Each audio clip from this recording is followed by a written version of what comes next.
Une seule.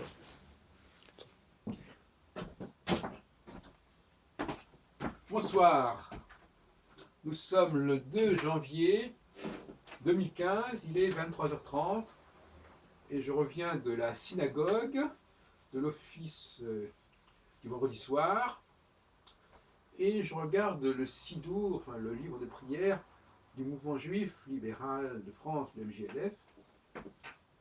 Et ce qui est intéressant, c'est la traduction. Parce qu'on a à la fois le texte hébraïque et le texte français.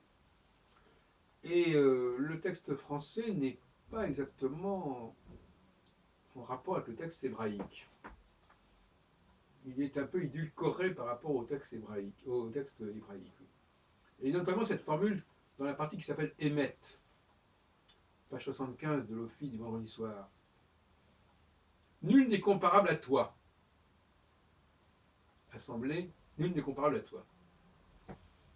Le texte en hébreu, en face, dit Mikomocha, Mikomocha, Ba'elim Adonai, Mikomocha,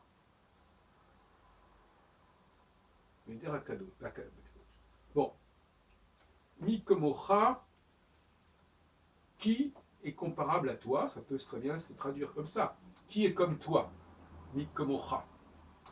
Ba'elim Adonai, donc Adonai, donc il s'adresse à Dieu, mais Ba'elim, ça, il faut comprendre parmi les dieux. Parmi les dieux. Et d'ailleurs, même l'expression nul n'est comparable à toi, il faut comprendre parmi les dieux. Mais ça n'est pas rendu en français. Et on le comprend. Nul n'est comparable à toi entre les dieux, ça ferait quand même un peu bizarre. Et pourtant, c'est le texte hébraïque. Je ne vais pas comparer avec d'autres traductions, ce passage, mais j'ai toujours pensé, en tout état de cause, que le Dieu d'Israël n'est pas le seul Dieu. Il n'est pas le seul Dieu, mais c'est le Dieu qui a été choisi ou qui nous a choisi, ce qui revient au même de toute façon. On est tout à fait dans une logique amoureuse. Et ce n'est pas par hasard que dans ce livre de prière, on a véritablement le cantique des cantiques. Enfin, on a des extraits du cantique des cantiques, qui est quand même quelque chose d'assez étonnant et qui est une véritable déclaration d'amour, cette fois-ci entre un homme et une femme.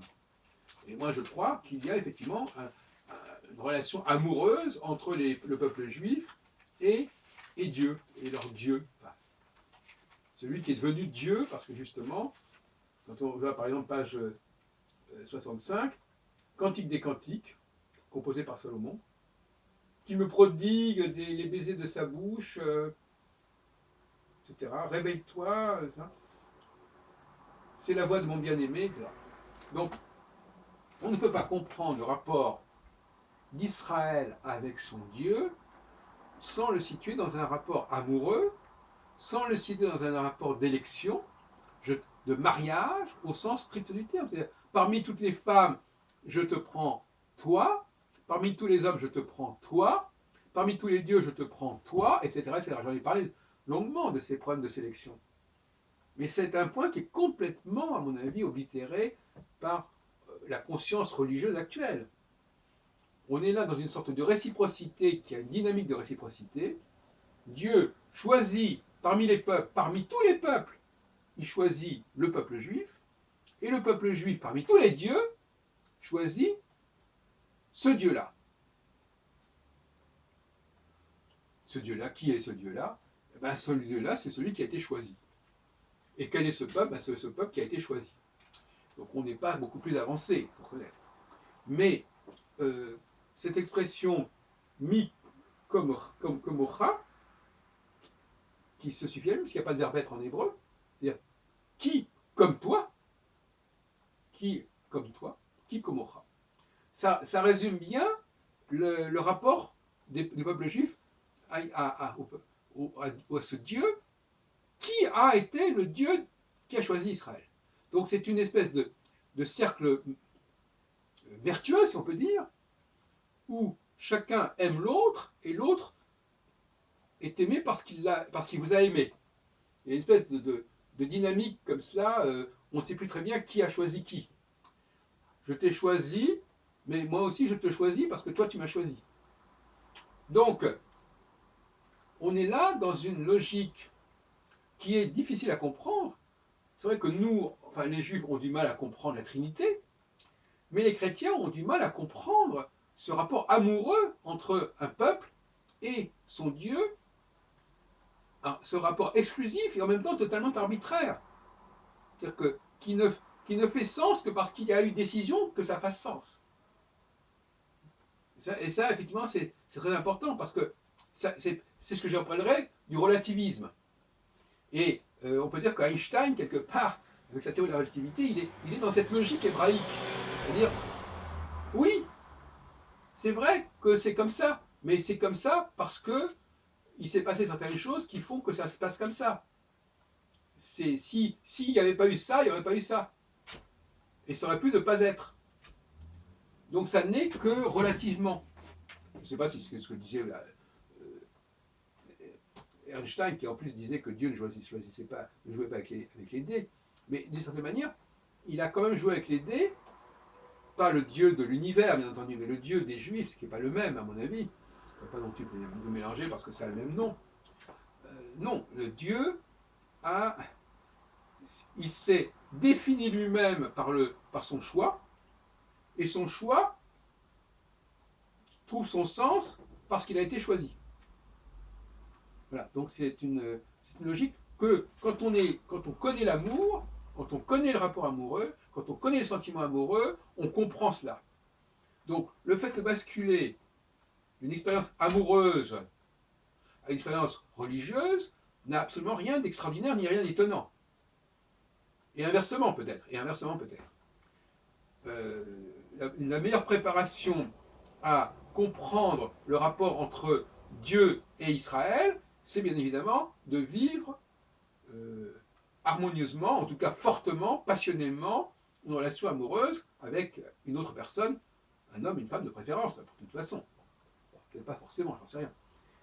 C'est la meilleure préparation. C'est pour ça qu'il n'y a rien d'étonnant à ce qu'on trouve à quelques pages d'intervalle, dans le livre de prière du vendredi soir, quelque chose qui traite de l'amour entre hommes et femmes, de l'amour entre les Hébreux et Dieu, pas en tant qu'individu. Il n'y a pas de rapport entre moi et Dieu. Il y a un rapport entre mon peuple et Dieu, mon peuple juif.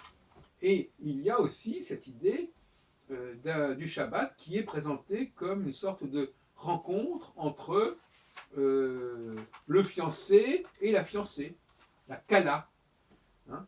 Donc là aussi, l'Echadodi, c'est parfaitement classique, va, mon bien-aimé, au-devant de ta fiancée. Hein? Lecha Dodi, viens, mon bien-aimé, on retrouve le Dodi, Likrat Kala, vers ta fiancée.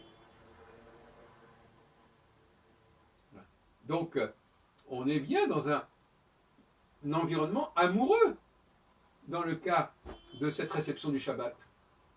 Tout à fait. Et cet amour, qui a choisi qui, on ne sait pas. Qui a été choisi, on ne sait pas.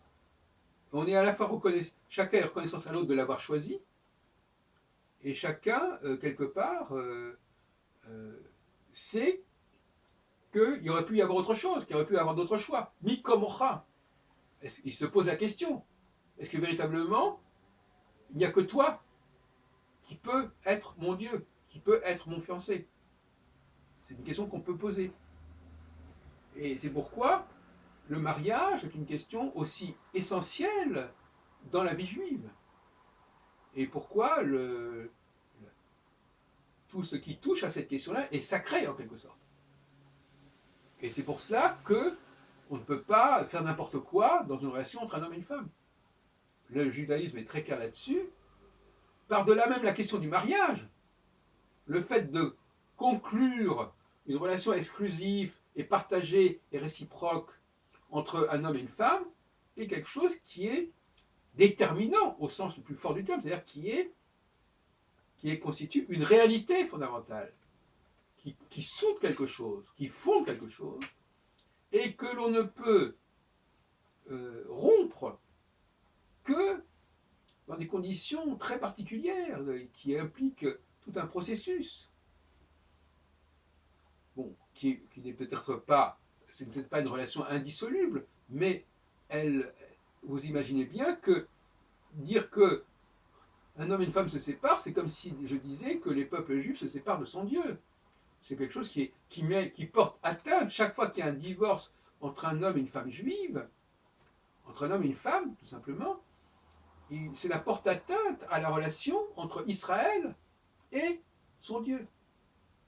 C'est très important cette idée.